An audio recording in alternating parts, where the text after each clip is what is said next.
Shabbat Shalom mga kapatiran dito sa Assembly of Yahuwah Philippines. And araw po ngayon ng Biyernes at ngayon po ang aming araw ng pamamahinga. With that being said, we also recognize mga kapatid na yung iba po, iba pong araw ang kanilang pamamahinga din po. So we respect. So we greet Shalom sa iba na ibang araw ang inyong pamamahinga. Mga kapatid, dito sa ating Zoom gathering ngayon, magkakaroon po tayo ng reading. We call this Torah reading. Nasa pangalawang hari na po tayo, chapter 3. At first time po itong record natin, mga kapatid, ang ating diskusyon dito. At nawa kayong mga manunood o makikinig sa Republish, pwede po kayong mag-comment kung ito'y ma-share sa public. Pwede kayong mag-comment, mag-share din po ng inyong mga ideas batay po sa pangalawang hari, chapter 3, mga kapatid.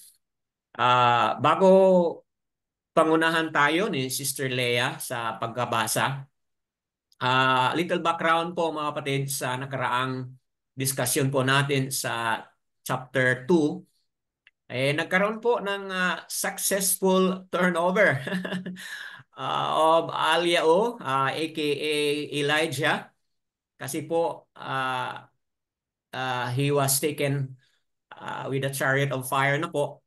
So bago siya nawala, Elisha, aka Elisha po, humingi po siya ng double portion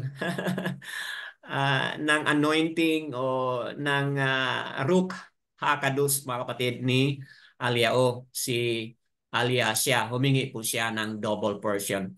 So, o nga po, natanggap po ni Elisha yung double portion ni Aliao.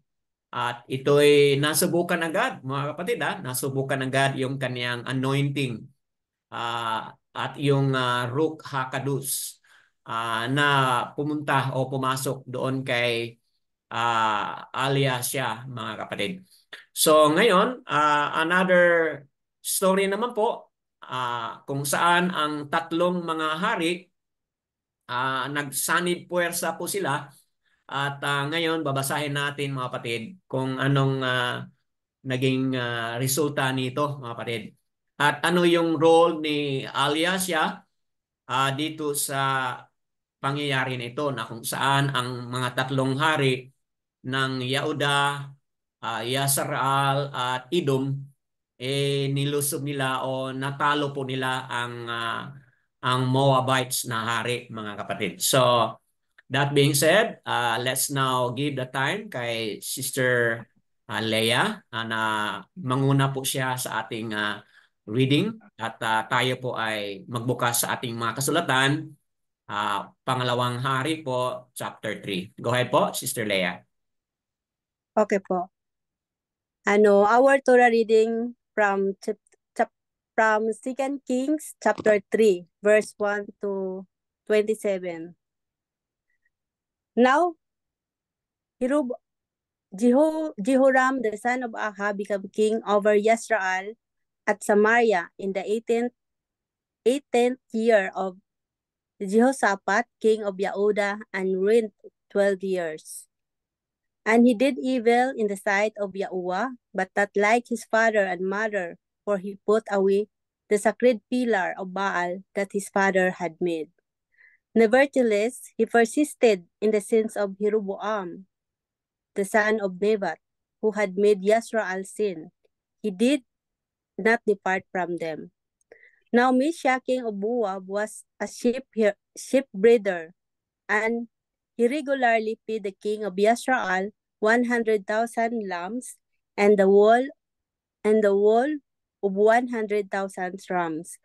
But it happened when Ahab died, the king of Moab rebelled against the king of Yisrael.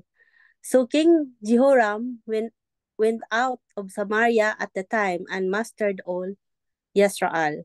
Then he went and sent to Jehoshaphat, king of Yehuda, saying, "The king of Moab has rebelled against me. Will you go with me to fight against Moab?" And he said, "I will go up. I am as you are, my people as your people, my horses as your horses." Then he said, "Which way shall we go up?" And he answered, By way of the wilderness of Edom." So the king of Yasrael went with the king of Yehuda and the king of Edom, and they marched on that round about route 7 days. And there was no water for the army, not for the animals that followed them. And the king of Yasrael said, "Alas, for Yahuwah has called these 3 kings together to deliver them into the hand of Moab." But Jehoshaphat said, "Is there no prophets of Yahuwah here, and that we may inquire of Yahuwah by him?" So one of the servants of the king of Yasrael answered and said, "Elisha, the son of Shaphat, is here, who poured water on the hand of Eliyahu." And Jehoshaphat said, "The word of Yahweh is with him." So the king of Yasrael and Jehoshaphat and the king of Edom went down to him. Then Elisha said to the king of Yasrael, "What have I to do with you? Go to the prophets of your father and the prophets of your mother." But the king of Yasrael said to him, "No, for Yahweh has called these 3 kings together to deliver them into the hand of Moab." And Elisha said, "As Yahweh of hosts lives, before whom I stand, surely were it not that I regard the presence of Jehoshaphat, king of Yehuda, I would not look at you, nor see you. But now bring me a musician." Then it happened, when the musician played, that the hand of Yahweh came upon him, and he said, "Thus is that Yahweh makes this valley full of ditches. For thus says Yahweh, you shall not see wind, nor shall you see rain. Yet that valley shall be filled with water, so that you, your cattle, and your animals may drink. And this is a simple matter in the sight of Yahweh. He will also deliver the Moabites into your hand. Also, you shall attack every fortified cities and every choice city, and shall cut down every good trees, and stop of every spring of water, and ruin every good piece of land with stone. Now it happened in the morning, when the grain offering was offered, that suddenly water came by way of Edom, and the land was filled with water. And when the Moabites heard that the king that had come up to fight against them, all who were able to bear arms and older were gathered, and they stood at the border. Then they rose up early in the morning, and the sun was shining on the water, and the Moabites saw the water on the other side as red as blood. Then they said, "This is blood. The kings have surely struck swords and have killed one another. Now therefore Moab to the spoil." So when they came to the camp of Yasrael, Yasrael rose up and attacked the Moabites, so that they fled before them, and they entered their land, killing the Moabites. Then they destroy the cities, and each man threw a stone on every good piece of land and filled it. And they stopped up all the spring of water and cut down all the good trees, but they left the stone of Kir Haraset intact. However, the slingers surrounded and attacked it. And when the king of Moab saw that the battle was too fierce for him, he took with him 700 men who drew swords to break through to the king of Edom, but they could not. Then he took his eldest son, who would have ruined his place, and offered him as a burnt offering upon the wall. and there was a great indignation against Yasrael. So they departed from him and returned to their own land. Yada Yahuwah. Yadayowa, mga kapatid, sa nabasa ni Sister Leia, there are 27 na mga talata po yung nabasa niya rito. At narinig po natin ang buong kwento at nabasa rin po ni Sister Leia, mga kapatid. So, itong pangalan na Elisha, mga kapatid, we pronounce it as Aliasya po. Kung basahin po natin doon sa Yehudiat at itong Elijah, Aliao po ang ating pagkabasa po ayon sa Yehudiat. Aliasya and Aliao po. Sa puntong ito, nabigay ko na po kanina yung konting background at ngayon nabasa na rin po at narinig na po natin, mga kapatid. So, I'll give you chance kung sino po yung mauna na nais niya pong i-highlight ang 1 or 2 verses. Ano po yung punto dito? Ano po yung mga mensahe dito na ma-highlight natin at ma-apply din po natin sa ating journey ngayon, mga kapatid, bilang mga believers of Abba Yahuwah and Yahushua Hamashiach. So, sino pong mauna? Baka si Sister Leia po. Ready na po kung ano yung meron nakita niya from the reading.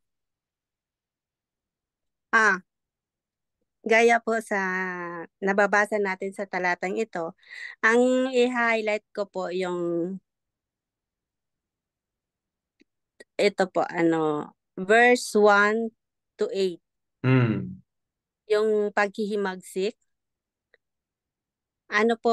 Nakikita ko po dito na, yan po, si Jehoram ay isang masamang hari na gumagawa ng masama sa paningin ni Abba Yahuwah. Ngunit, nakikita o nakukuha tayo ng kalahating pusong papuri sa kanya. Hindi siya kasing sama gaya ng nasabi sa talatang ito ng kanyang ama na si Ahab at ang kanyang ina na si Jezebel, dahil inalis niya ang haligi ng Baal na ginawa ng kanyang ama na si Ahab. Opo. Hindi siya diehard na mananamba ni Baal. Ngunit nakikita natin na kumapit siya sa mga kasalanan ni Jeroboam at sa huwad na pagsamba na itinatag niya sa Dan at Bethel. Sa mga detalye tungkol kay Jehoram at kung ano ang kanyang ginagawa ay mahalaga sa pangunawa sa mensahe ng kabanatang ito na ating malalaman. Upang magsimula, si Jehoram ay mas mahusay na kaunti kaysa kanyang mga magulang. Yan po ang nakikita natin sa talatang ito. Ngunit, hindi sapat para mahalaga o ilipat ang karayom. Yun na nga po, no? Yun na. Pinalalahanan tayo ng connection na ito kina Ahab at Jezebel na ang bansang Yisrael ay nasa ilalim ng paghatol dahil sa pagtalikod nila ni Abba Yahuwah. Ito ay nakumpirma sa Kabanata 2 kung saan makikita natin si Eliseo na tinanggihan sa Bethel. Kung naalala pa natin ang kabanatang yun. Ang pangalawang detalye ay mahalaga din sa kung ano ang ating makikita. Sinasabi sa atin ng talatang 4 na ang hari ng Moab ay nagbabayad ng isang nakakabigla na parangal kay Haring Ahab. Nagbayad ang Moab ng 100,000 kordero at ang balahibo ng tupa ay 100,000 din. Ito ay astronomical ng halaga na ibinibigay. Kaya nang mamatay si Ahab, naging hari si Ahasias Opo. Ngunit 2 taon lamang siyang naghari. Kaya ang sumunod na anak ni Ahab, si Jehoram, ay naging hari. Nakita ito ng Moab bilang pagkakataon nito na makawala mula sa mabigat na pagpupugay na ito. Kaya ang talata 5, chapter verse 5 ay nakatala na si Misha na hari ng Moab ay naghimagsik-laban sa hari ng Yasraal. So si Jehoram ay sumunod sa mga yapak ng kanyang ama. Hindi niya hinahanap si Abayaowa, ngunit agad niyang tinipon ang kanyang mga takbo upang lumaban sa Moab. Ngunit tatawagin niya si Jehoshaphat na hari ng Yehuda upang tulungan siya. Noong nakaraan, tinulungan ni Jehoshaphat ang ama ni Jehoram na lumaban sa Syria na halos nawalan ng sariling buhay. Kaya hiniling ni Jehoram kay Jehoshaphat na tulungan siya gaya ng pagtulong niya sa kanyang ama na mababasa natin sa chapter sa 3, Opo. 7 na sasama ka ba sa akin sa pagkipaglaban sa Moab? Nabasa natin ito sa chapter 3 verse 7 sa Opo. 2 Kings. Ang tugon ni Jehoshaphat ay katulad ng ibigay niya kay Ahab nang magtanong siya na mababasa natin sa unang hari, chapter 22, verse 4. Sabi niya, tayo ay isa kaya't sabay tayong lumaban. Mapapansin mo ang isang pagkakaiba ng kung ano ang mangyari sa oras ng ito. Gayunpaman, ang huling pagkakataon ay sanabi na kailangan nilang magtanong ni Abayaowa bago lumabas ang digmaan. Tama. So, mababasa natin sa unang hari, verse 22, verse 5. Sa pagkataong ito, hindi pinili ni Jehoram o ni Jehoshaphat na magtanong ni Abayaowa. Yung parang, yun na, yung sarili lang nila. Tinitipon lamang nila ang kanilang mga hukbo, gumawa ng kanilang mga plano sa labanan at dumaan sa ilang ng Edom upang salakayin ang Moab. Opo. Mababasa natin sa chapter 3 verse 8. Nagustuhan ng hari ng Edom na sila ay makikipagdigma laban sa Moab. At kaya ang kanyang mga hukbo ay nakikisa sa kanila at lahat ng 3 hukbo ay nagmarcha sa loob ng 7 araw sa ilang. Yun na nga po, no, kung i-apply natin sa ating sarili na huwag po tayong gagaya sa kanila na yung bang isinawalang bahala nila si Abayaowa. Tama.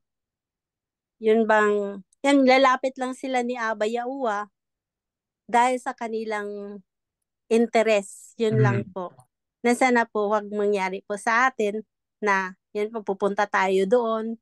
Yung magkukuha na itang pupunta tayo doon dahil magkaroon tayo ng gantimpala, pero hindi naman natin isinapuso kung sino talaga si Abayaowa sa ating buhay.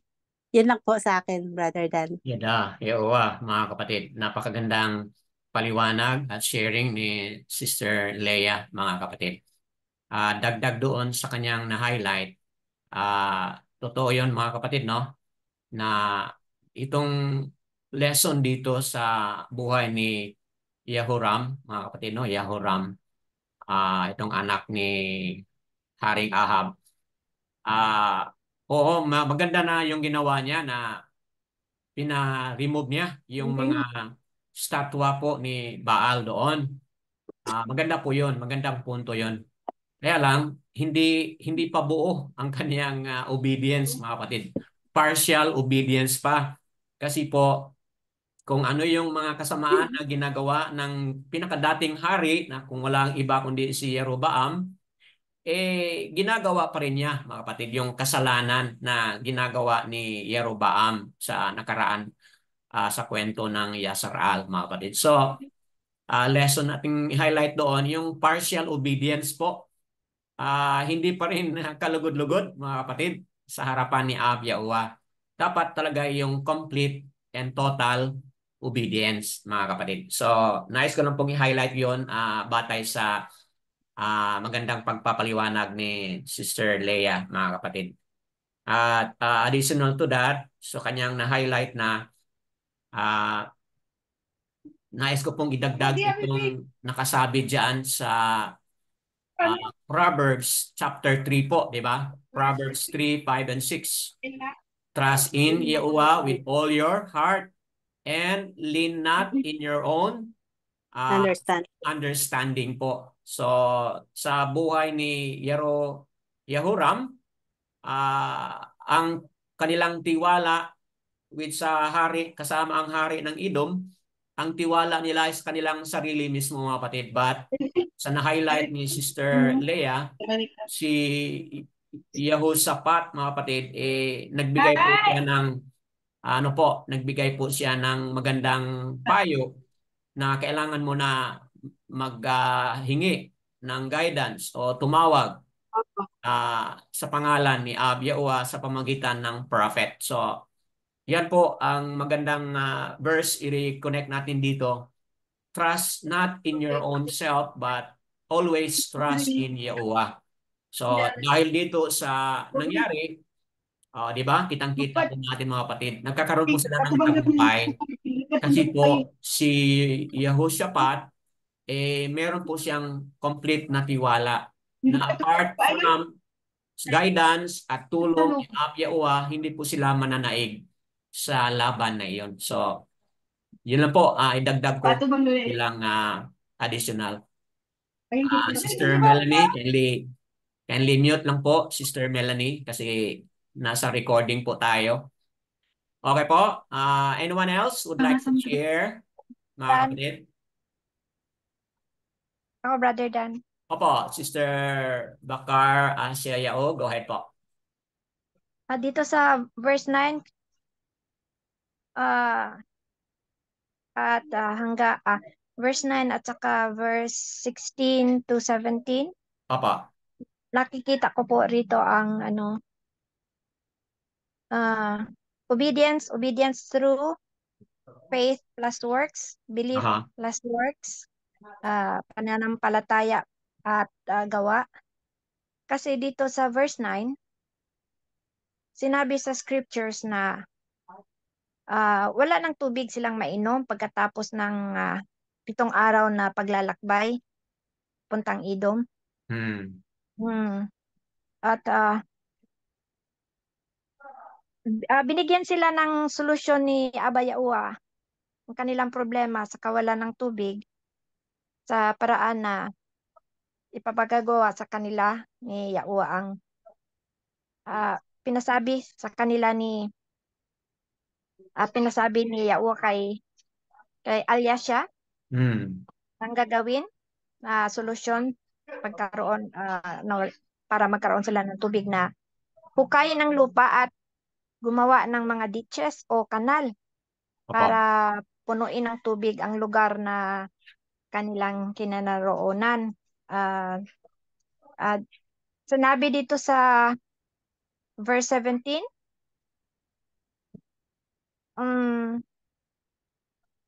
for thus said Yahuwah, you are not going to see wind nor rain, yet that wadi is to be filled with water, so that you, your cattle, and your beasts shall drink.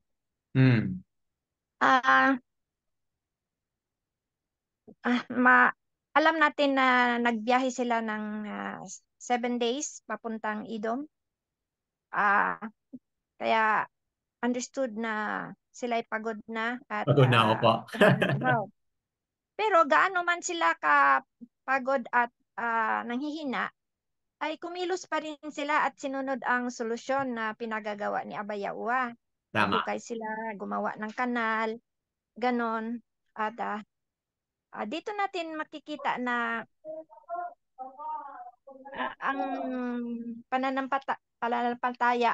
pananampalataya plus gawa na faith plus works na pinakita ng mga tao sa pagsunod sa utos ni Abba Yahuwah ay talagang may kilos at gawa na gagawin upang matupad ang pangako ni Abba Yahuwah na bibigyan sila ng tugon sa kanilang pangangailangan.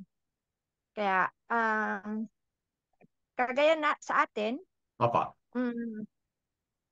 kung may pangangailangan tayo at kailangan may kilos, hindi lang natin ipaubaya na mayroon tayong pananampalataya.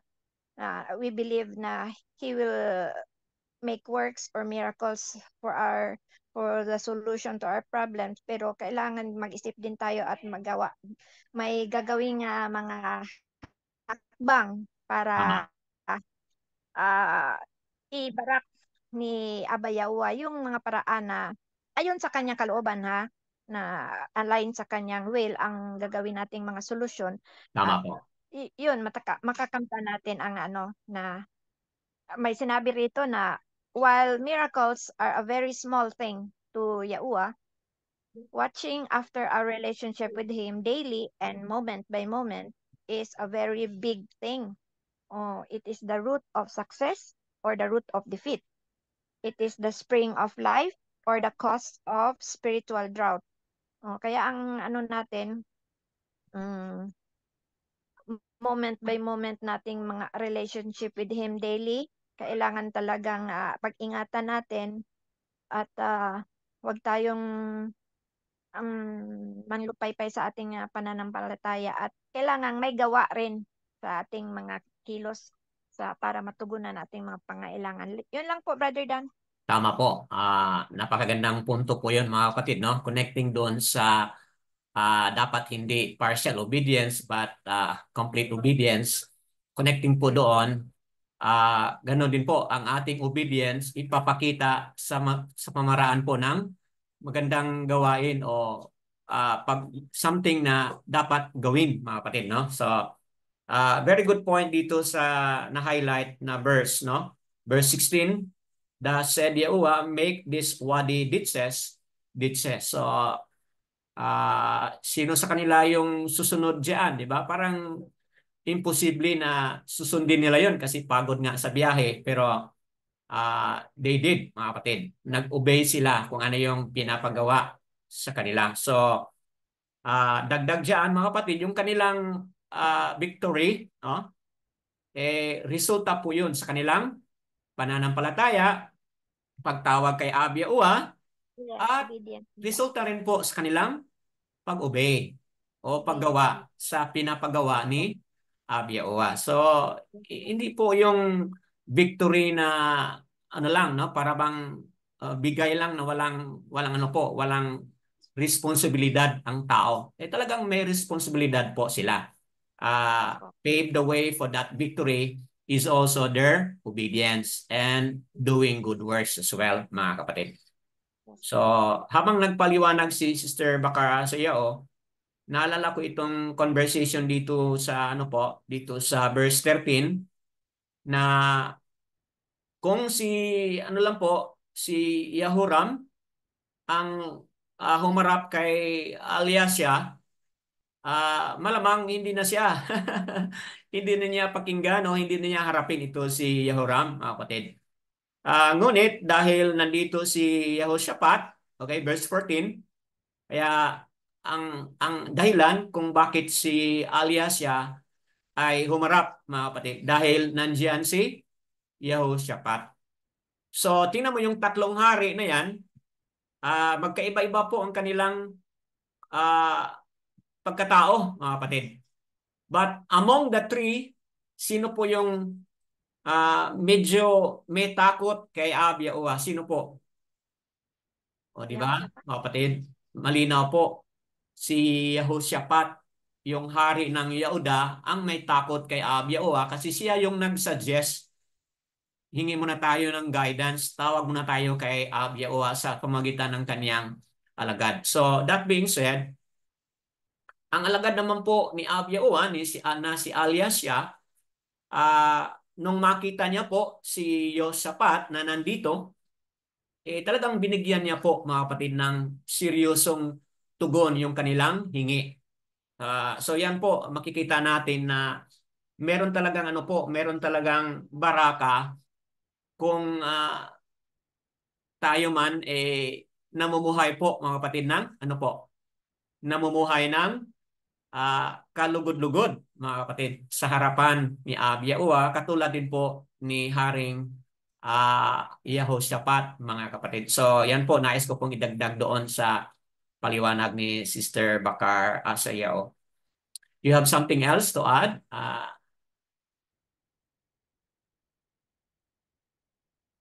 Parang may reaction ka, Sister Bakar Asayao? Parang meron kang reaction or... Wala po, Okay pa. Brother Dan. Yada, Yehowa. Mga kapatid, anyone else po? Let's open more. And let's welcome more. Sino pa ang nais na may dagdag o merong ibahagi din po mula sa ating Torah reading?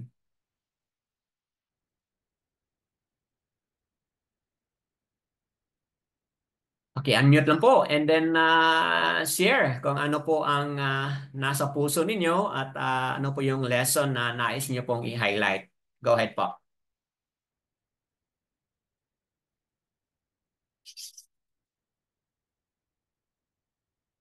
Okay, habang nag-iisip po kayo, tingnan niyo po yung verse 15, no? May instrument po, no? Verse 15. And now bring me a harpist. And it came to be when the harpist played that the hand of Yehovah came upon him. Okay po? Ano pong masasabi natin dito, mga kapatid? Playing instrument po, no? Yes po. Opo, playing instrument. How we wish po dito sa assembly, marunong po tayong makablow na ng shofar. Isa po yun sa mga limitation po natin dito, mga kapatid. Blowing the shofar live, mga kapatid. Yun po ang kulang natin dito. But, itong harpist, habang nag-play na siya, yun po, dumating yung presence ni Yahuwah, yung kanyang kamay po, kumilos po. At dito, nagsalita si Aliasya, mga kapatid, kung ano yung mensahe ni Yahuwah. So, malaking bagay pala talaga yung music, no? Itong pag-play ng musical instrument, malaking bagay po sa pagdating po o pagkilos po ng presensya ni Yahuwah, mga kapatid. What else po you wanna highlight? Ako'y namangha, mga kapatid, no? Ano yung pagkamangha ko rito? O di ba, nagkaroon na po ng tubig, di ba, mga kapatid? Karoon na po, napuno na po ng water. At kung tingnan natin diyan sa verse 22 po, di ba? Verse 22, they rose up early. Pangalawang Hari, chapter 3, ang ating pong Torah today, in behalf kay Brother Felix po. Binasa ko po ngayon itong verse 22 po. And they rose up early in the morning and the sun was shining on the water.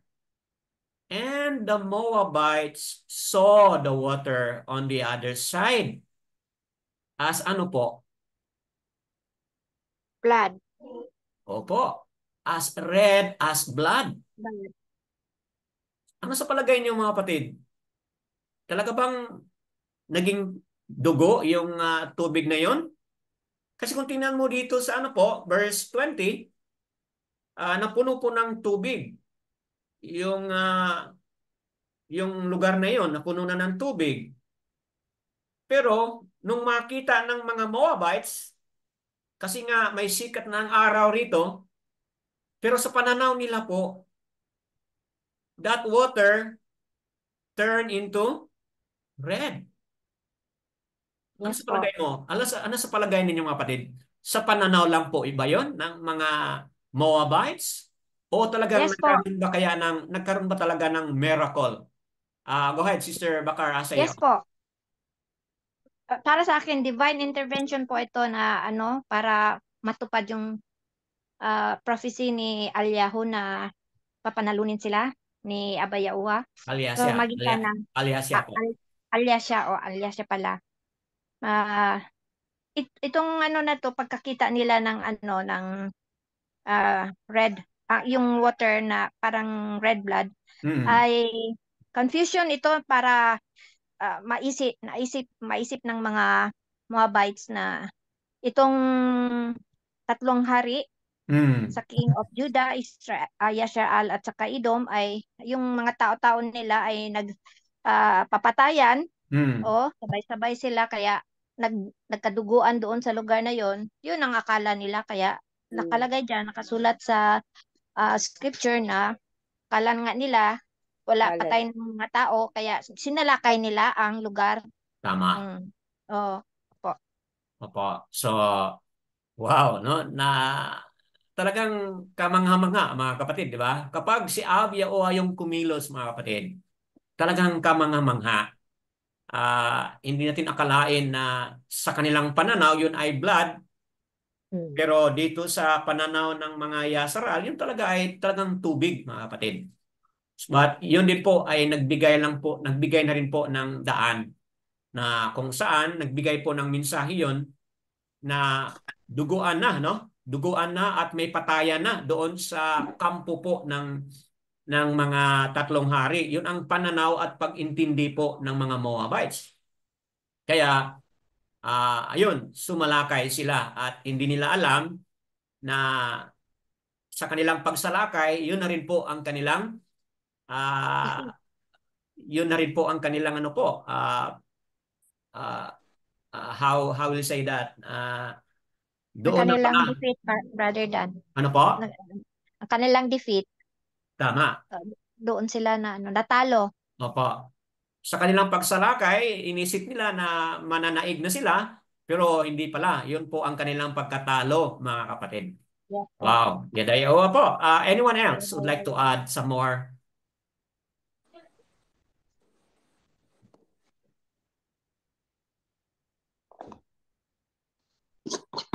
Okay, unmute lang po. Yes, go ahead. Mayroong dagdag? Sister Yes. Bakar, Sayao, or wala po? Dito na po tayo sa Brother Dan, sa ending. Okay po. Sa ending. Sa ending ba na sinabi dito sa verse 26 at 27 na yung tungkol sa pag-offer ni Yung anak Mesha niya. o na anak niya o na Mesia. Okay po, Mesia. and when the sovereign of Moab saw that the battle was too strong for him, he took with him 700 men who drew swords to break through the sovereign of Edom, but they could not.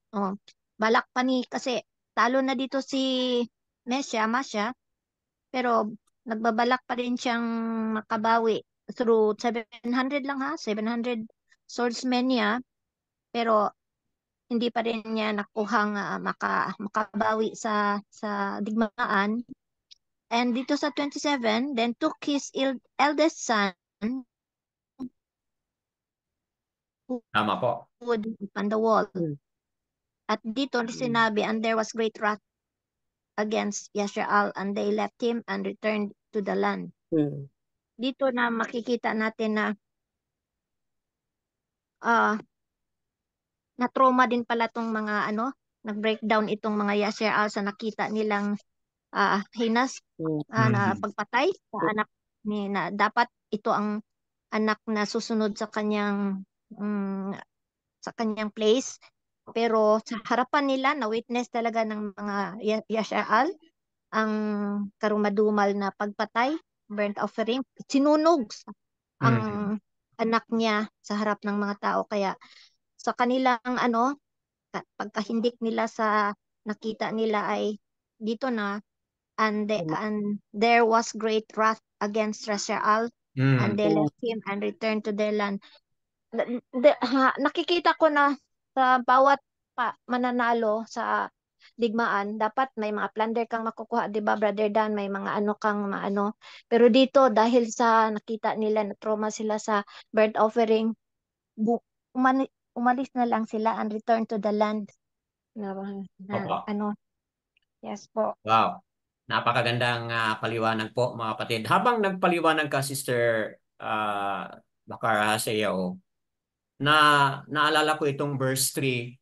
Kasi sa verse 3 po, chapter 3, verse 3, but he clung to the sins of Jeroboam.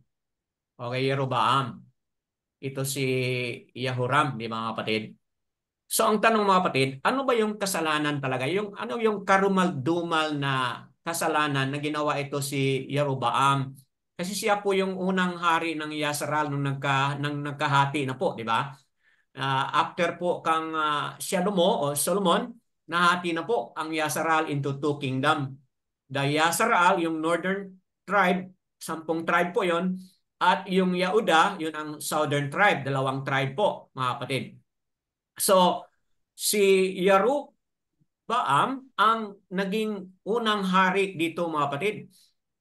Ano ba talaga yung kasalanan ni Yeroboam na siya rin po ang nag-influence sa mga nagsunod na mga hari? At dito sa verse 3, maliwanag po na Yahuram, anak ni Ahab, clung to the sin of Yeroboam. Yaruba. So, mga kapatid, habang nagpaliwanag si Sister Bakara sa Yao, yung mga pag-o-offer po ng mga anak, offering children, mga kapatid, doon sa mga sinasamba nilang mga mighty ones, yun po ang karumal-dumal na kasalanan ginawa ni Haring Yeroboam. Mga kapatid, please correct me po no kung nagkamali po ako, but kung meron kayong mga references doon sa previous nating mga reading, please let us know para makuha natin yung reference. But yun ang yun ang pag-alaala ko o pag-remember ko na isa ito sa mga kadumal-dumal na kasalanan na ginawa ng Northern Tribe, which is Yasar-al, mga kapatid. Itong kasalanan ng children o pag-offer ng mga bata doon sa kanilang mga mighty ones. Which is, ganito rin po ngayon ang ginawa ni Yaroboam, mga kapatid, no? Na kung saan ang kanyang eldest son na anak, siya na yun ang maging hari, pero dito ang ginawa niya, he offered it as a burnt offering upon the wall. So, ibig sabihin, merong kinikilala nilang mighty one diyan sa wall na yan, and offered it, mga kapatid, yung kanyang anak, which is, yun din ang, sa tingin ko, kasalanan po na ginagawa ni Haring Yeroboam, mga kapatid. So, tama ba? Baka sayaw yung connectivity doon. Ang nag-offer, Brother Dan, ng kanyang eldest son ay si King Masha ng Moab. Kasi na-defeat na sila natalo na sila, kaya gusto Okay po, sana, okay po. So, gusto sana I'm niyang bumawi. corrected po. Mm-mm. Tama po, I'm corrected. So, hindi po pala si Yehoram, Yeah. but ang pinag-usapan dito yung hari po. Yes, Hari ng Moab. ng Moab. Okay po. Okay, I stand corrected po, mga kapatid. Okay, anyone else would like to add? But that being said, hindi pa rin, mga kapatid, no, hindi pa rin kalugod-lugod sa harapan ni Abiyaoa itong activity na ginawa sa hari ng Moab, mga kapatid. Hindi pa rin yun acceptable sa harapan ni Abiyaoa, mga kapatid. So, yan. Anyone else would like to add? Brother Felix, parang meron kang sasabihin or you wanna share something po? Go ahead po.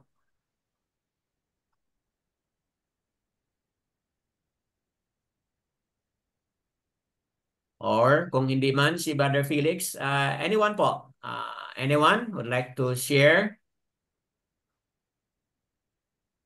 May dagdag lang po, Brother Dan. Opo, go ahead po. Sa added readings ko po, Brother Dan, may mga commentators na nagsabi na hindi raw na-fulfill yung prophecy ni Alyasha, Alyahu, Alias yan. Alyasha, Opo. Alyasha, na-fulfill ng Alyasha kasi umuwi lang, nag-fled lang yung mga yung mga Yashar-al kasi yun na nga dahil sa trauma nila, sa takot nila sa nakita nilang burnt offerings. At may sinabi pang iba na mas pinakinggan pa raw yung kasi Oo. inoffer, 'di ba, inoffer yung ano, yung burnt inoffer sa burnt offering yung anak ni Masya kay Kimos, yung Opo. God Oo. of mighty being of war. Mm. O si Kimos yung mighty being ng ano, at yun na nga, pinakinggan daw yung peace offering Ah, ni okay. Masya. Ka- Aha. Oo. Oo, kaya daw ah ah, tumakbo na lang daw yung mga ano. Pero para sa akin, hindi naman sila talunan na tumakbo kasi mabasa naman natin dito na sinabi ni Alyasya na pagka natalo niyo na ang mga Moabites, sirain niyo yung ano, lugar, Mm. ilagyan niyo ng maraming bato, patayin niyo yung mga ano, mga fruit bearing na mga trees na lahat-lahat distraction ang gagawin niyo na para hindi na mapakinabangan yung lugar ng Moab, ang ganun. Eh nagawa naman nila lahat 'yon, na-follow nila yung sinabi ni Alyasya, kaya kahit umuwi man sila, at least ano pa rin, ah Na-fulfill pa rin. na-fulfill Opo. pa rin ang Very good ano point. ni Alyasya. Very good Yes point. po. Tama po. Magandang punto po yun mga kapatid, no? Bilang dagdag na paliwanag. Lahat ng sinabi ni Alyasya ay na-accomplish naman po. Kasi doon sa kanyang instruction, wala naman po siyang instruction na lahat sa kanila ay sa lahat ng mga Moabites ay mamamatay, no? Wala man po, di ba? But Yes po. mananaig sila at meron silang mga detail na dapat nilang gawin. At dito, Mm. tama, na-accomplish na po, nagawa na po lahat ng instruction. So, malamang binibigyan po ni Abiyawa ng pagkakataon na itong Moab ay talagang makakilala po sa kapangyarihan ni Abiyawa kung bakit Yes po. hindi Mm-mm. po sila pinatay lahat, mga kapatid. So, ayan po, magandang punto po yun as explained by Sister Bakar Sayaw. Anyone else would like to add, mga kapatid? Sister Leah, meron ka pang dagdag? Brother Dimitrio, Brother Yasser Yao, if you have something to add. Sister Diana. Sister Corazon, meron ka bang dagdag? Go ahead po. Sa akin naman, may nabasa din naman po ako, Brother Dan, sa tungkol sa Opo, itong sa verse 27 na 27. na sinabi na yun na nga po, the problem with this is that if Aloha was with Yasrael, it would not matter what the king of Moab did, nor it would not matter how mad the Moabites' armies become. Abayawa would still give victory. Yan lang po Hmm. ang sinasabi ko. Ba't daw sila umatras at nan-distract sila doon sa inoffer na ano? Na kung Yung birth totoo, offering, oo. Opo. na kung tutuusin, kung talagang may pananampalataya sila ni Abayawa,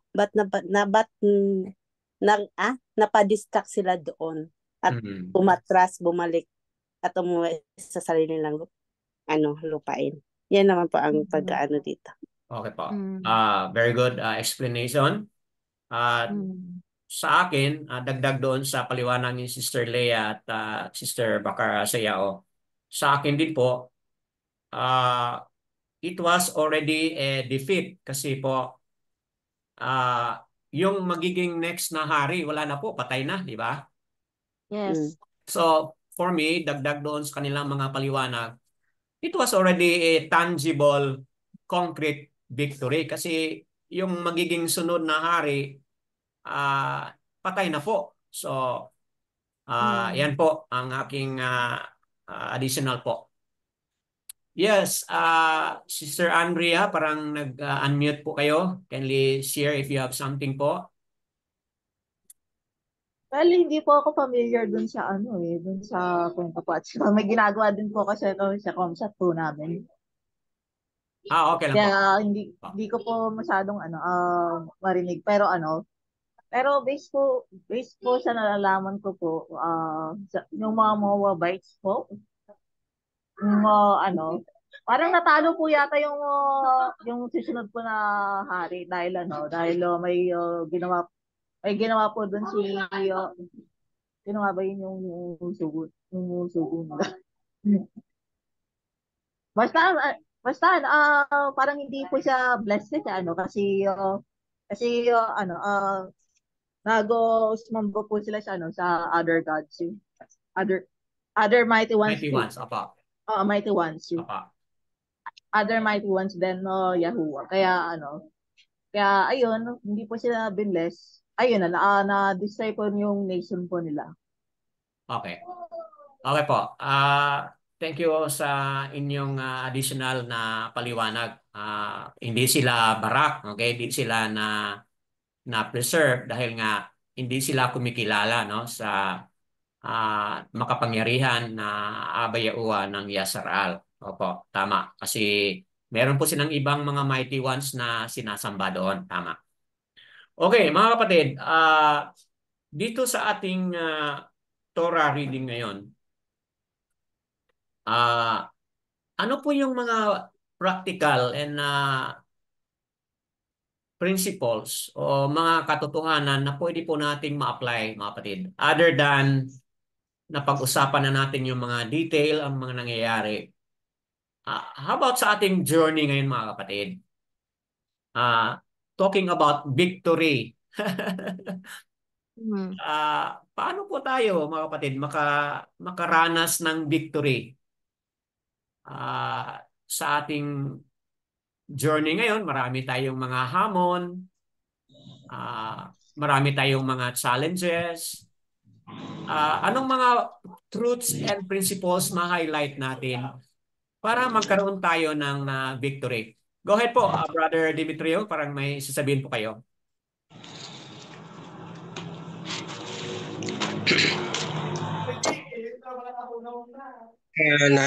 Yada Yahuwah sa tanan.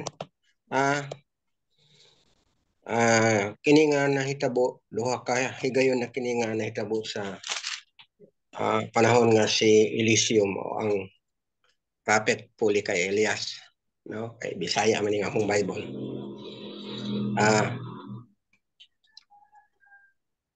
Si Yahuwah ang naghatag og mga idea ngadto kang Eliseo aron mudaog ang Israel. So dapat ma-acknowledge si Abba Yahuwah niini sa mga Israelite people bisan sa ato ang panahon karon na dili ang ilahang kaisog, dili ang ilahang kay tulo sila kahari. Nagduol man sila kay Eliseo, nagpasabot nga wala sila ipikom.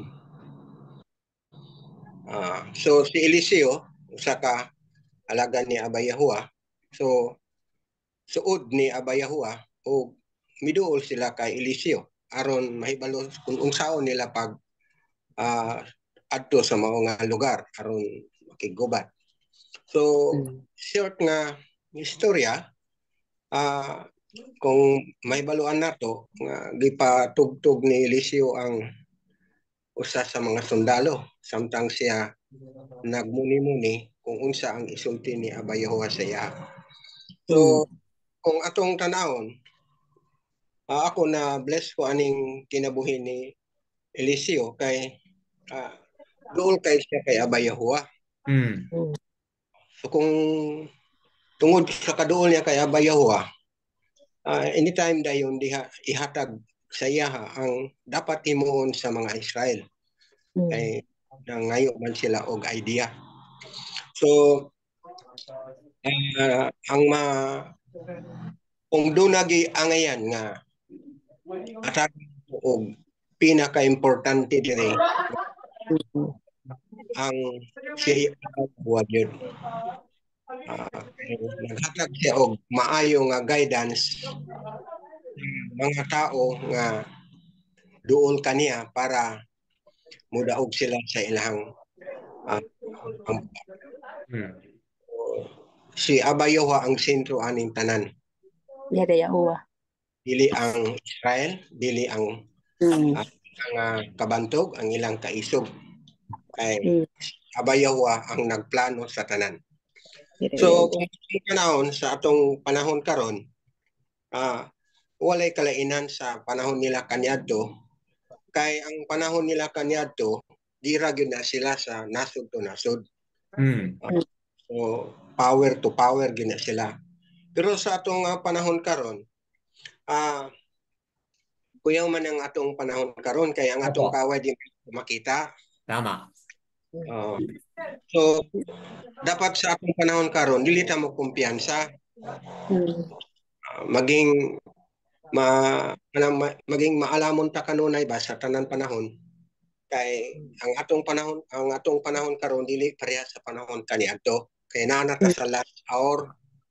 So ang dapat na himuon nato karon, kanunay gyud ta makigsusi kay Abay Yahuwah aron ta ay ang atong kadaugan naa kang Abay Yahuwah.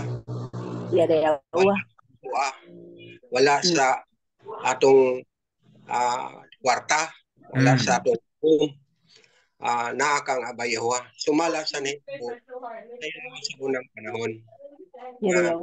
Wala silang madaugon tungod kay sila isog, tungod kay sila nagmadaugon sila tungod kay si Abay Yahuwah naghatag og maayo nga instruction ngadto sa iyang alagad aron sila modaog.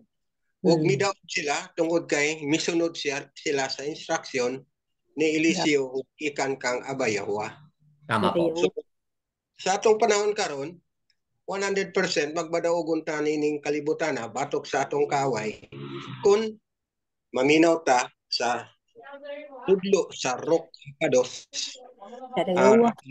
ang mga pulong aron ta mo success. So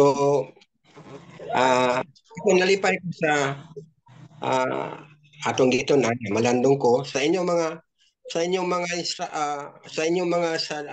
natunan o sa inyong gika-share, nindot ang mga sharing pan ang ako lang yun ikasulti din sa last si Yahuwah gyud ang sentro sa kadaugan sa mga Israelite. So, unta sa atong panahon karon, madako man nga kadaugan, magamay man nga mga milagro, kay kining nahitabo sila milagro man gud ni. Pero sa ato karon dunay mga gagmayng milagro, dili naman ta makapasalamat kay Abay Yahuwah. Kaya nga atong gipili nga milagro katong dagko. So dili moabot ang dako kung dili ka moagi sa gamay. So, mo na nga para sa ako angayan natong pasalamatan o pasidunggan sa iyo, uyak nalit sa Yahuwah sa tanan kadaugan nato adlaw-adlaw, oras-oras, kay naglakita ining kalibutan na diin ang atong kaaway naara sa atong kiliran. Wala na siya nga akong Yahuwah po. Ipaliwanag po natin sa Tagalog shortly, mga kapatid. Itong sharing ni Brother Demetrio, sagot po doon sa ating tanong kanina, paano po natin ma-apply. So, ang summary po doon sa kanyang paliwanag, kung meron mang sikreto, mga kapatid, para magkaroon tayo ng victory, kung ano man yung ating mga hamon, is talaga sentro po tayo, okay? We should, everything is centered po on Abay Yahuwah who is directing and who is guiding, mga kapatid. So, that being said, wala po yung sikreto doon sa lakas, meron tayo, pera man o grupo o kanino man, wala po doon. Po, ang pinakasentro po talaga yung ating paghingi ng direksyon, gabay mula kay Abay Yahuwah. Then pagkatapos, gawin natin po kung ano yung kanyang instruction, ano yung kanyang ipapagawa, then gawin natin para makikita natin yung concrete and tangible na victory po, mga kapatid. Sa hamon ngayon, na-highlight po ni Brother Demetrio, iba po daw yung digmaan noon kaysa yung digmaan ngayon, which is mas mahirap, di ba mga kapatid? Mas lalong delikado at mahirap yung digmaan ngayon, mga kapatid. So, come to think about it, kung magkaroon po ng digmaan ang China, US dito sa Philippines, di ba? Ano pong mangyari mga kapatid? Kaya bilang mga mananampalataya ni Abyaua, hindi po tayo dapat na manalig or makasalalay ang ating hope mga kapatid sa US US at UK mga kapatid, di ba? Alam po natin may 300 vehicles na po ang dumating, di ba mga kapatid? 300 vehicles mula sa UK. Dumating na sa Clark mga kapatid at yun po ay distribute na po sa iba't ibang mga lugar ng Pilipinas. Ang ating paniniwala bilang mga mananampalataya mga kapatid, wala po sa US, wala po sa UK. Dapat ang ating pong tiwala at pananampalataya, sentro lang po tayo talaga kay Abyaua. So, esteem po and praises kay Abyaua sa napagandang highlight po na yan. Yadaya o po. Meron pang magdagdag? Yes, go ahead, Sister Andrea. Go ahead po. Yung digmaan ko noon, bali Sergeant Piso, yung panahon pa ng mga Israelita. Opo. Oo. Tapos yung naging chariots. Tapos until na-invento na yung guns, at saka yung ibang ano tawag dito? Nag-upgrade na po. hanggang hanggang hanggang sa naka-invento na si Albert Einstein yata yun ng nuclear ano tawag dito? Nuclear yung pang nuclear bomb po. Nuclear power plant. Yung nuclear power plant na yun, bali kaya niya maka-generate ng nuclear bomb. Ayun, doon na nagsimula. Kaya very dangerous po yung yung ganun. At sa ngayon, hindi lang nuclear yung problema natin. Baka yung AI na rin yan maging problema natin sa hinaharap po. Yung AI technology. Delikado po yan Lalo na yung mga nanobots na kaya niya maka-form ng iba't ibang klaseng weapon Apa. Kapag ano nga ba yun? Espada or bomba pa nga yung yung kunento sa akin ng older brother ko. Ayun, very dangerous. May kakayahan na rin po yung mga AI na gagawa po sila ng mga fake news, di ba po? So, opo, talagang sa mundong nasaan tayo ngayon mga kapatid, talagang talagang nasa huling mga araw na po tayo na hindi na po talaga magtatagal mga kapatid. Anytime po something happens, kaya ang mahalaga ngayon ang ating tiwala, lubos-lubosan nating tiwala kay Abyaua, at yung ating relationship po kay Abyaua po yun po ang pinakamahalaga ngayon mga kapatid. Okay po. Anyone else would like to add? Brother Felix, Sister Imelda, Brother Yasser Yao, Sister Corazon, if you have something to add, Sister Diane, Sister Melanie. Meron pa kayo bang dagdag?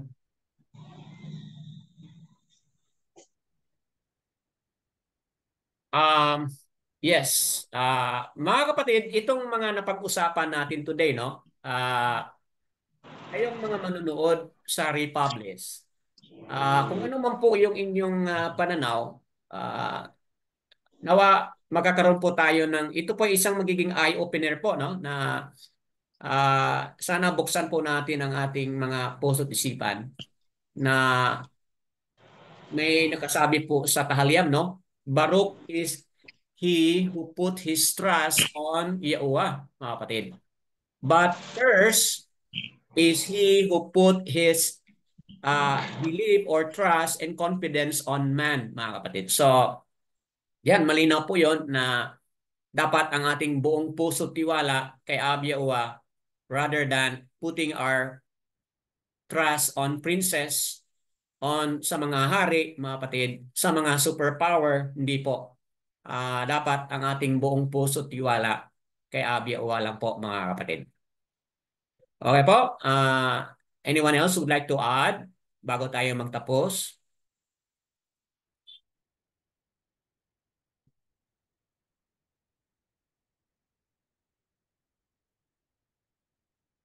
Okay, mga kapatid, dito lang hanggang dito at tapusin natin sa pagsabi na sure and steadfast ang ating victory kapag kilala natin si Abba Yahuwah at meron tayong closer na ugnayan at closer na pakikitungo sa Kanya at complete obedience po. Kung ano yung ipapagawa niya, gawin po natin kasi nandoon po ang sikreto ng ating kaligtasan, sikreto rin po ng ating pagiging victorious, mga kapatid.